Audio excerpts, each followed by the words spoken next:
A few days ago, I got a devastating email from a customer. They regret buying my pomegranate mint strengthening butter because it did not have Botana oil in there. The only reason they purchased is because I include Botana oil in all of my strengthening products. Turns out, I purchased thousands of labels that did not have Botana oil written on them. I lost hundreds of dollars in product labels. I quickly purchased a new product label and included Botana oil in there. I proofread this at least 100 times. And if you guys do not believe that I have Botana oil in my products, I'm gonna show you exactly how I make my pomegranate and mint strengthening butter. So as always, for all my butters, we're gonna start off with our 100% raw shea butter. We are gonna go ahead and follow up with mango butter, but we're only gonna use a small amount of mango butter since the shea butter is our base. Right after our mango butter, we're gonna follow up with beeswax. It is getting a little hot outside, so we're using beeswax in order for the butter not to melt and transit to our customers. Now it's time to make our carrier oil mixtures. I like to start off with grapeseed as my base, and right after that, we're gonna go in with our castor oil. Now I am using a scale because you have to come up with a formula for all of your products. Now, if you don't know how to make your product formula,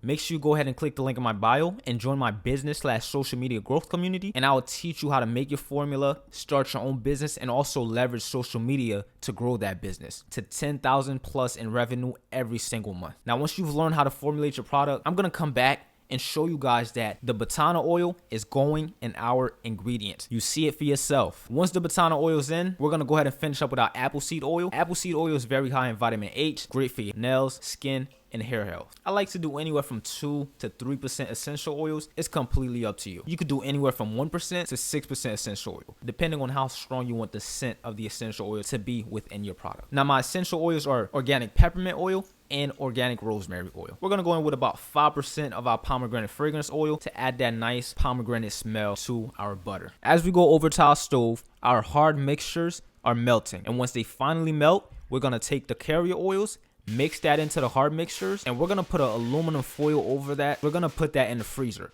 While it's in the freezer, you don't want any type of water falling into your mixture. That'll completely ruin your batch. As we wait for our mixture to harden in the freezer, we're gonna go ahead and prepare our jars by putting the labels on them. 45 minutes later, our mixture has solidified. We're gonna go ahead and mix that up before whipping, just so we don't have any hard clumps at the bottom of the mixture when it's all done whipping. I like to mix for about 30 minutes. Once my butter gets to that consistency, I then apply my vitamin E, essential, and fragrance oil mixture. This is where the butter elevates to the next level. Now, I don't really like greasy butters, so I like to add arrowroot powder in my mixture, so that way we don't really get a too greasy feel. I just prefer my butter not to be too greasy. I hope you don't mind. So we mix in the arrowroot powder for about 5 more minutes. And now it's time to add the butters to the jar. You want to pat the jars down on the table just so you can get rid of any air bubbles. And this is how I make my pomegranate mint strengthening butter, which as you can see includes Botana oil. Follow me for more product making videos.